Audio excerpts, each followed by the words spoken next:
Uncle आज कौन सी कहानी सुनाने वाले हो आप हमें?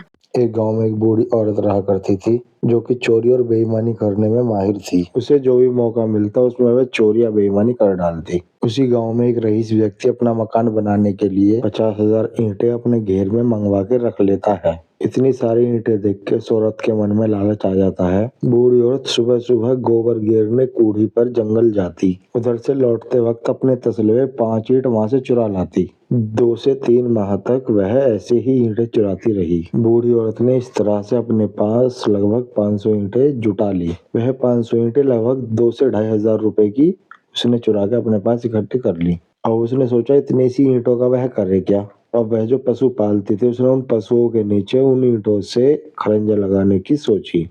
कुछ ही समय में धीरे धीरे वहां पे उसने वह ईंटें खुद ही बिछा दी और चोरी का माल ठिकाने लगते ही उस बूढ़ी औरत ने राहत की सांस ली। ओहो, माथा ही खराब कर दिया इस 2 कौड़ी की बुढ़िया ने तो। ऐसे भी लोग होते हैं क्या? अब बेटा क्या बताएं, लोग तो पता नहीं कैसे कैसे होते हैं। छोड़ो तुम, आगे सुनो। जैसे ही उसने वह ईंटें अपने पशुओं के नीचे बिछाई, कुछ ही समय में उसके पशु बीमार होना शुरू हो गए। उसकी गायें और भैंसें काफी लंबे समय तक बीमार रही। डॉक्टर 2 से 3 दिन में आता, दवाई देता और 1,500 रुपए लेकर चला जाता। बुढ़िया को इस चीज का कोई अंदाजा नहीं था कि उसके पशु इतने ज्यादा क्यों बीमार हो रहे हैं और इतनी दवाई देने के बाद वह ठीक क्यों नहीं हो रहे। गाय भैंसों की इलाज में कम से भी कम 10 गुना ज्यादा पैसा लगने के बाद उसकी गाय भैंसों को राहत मिली और वह पहले की तरह स्वस्थ हो गईं। तो बेटा इस कहानी से आपने क्या सीखा? इस बुढ़िया पे तो एक ही कहावत ठीक बैठती है, चोरी का माल मोरी में जाना। बिल्कुल सही, एकदम सही बताया बेटा।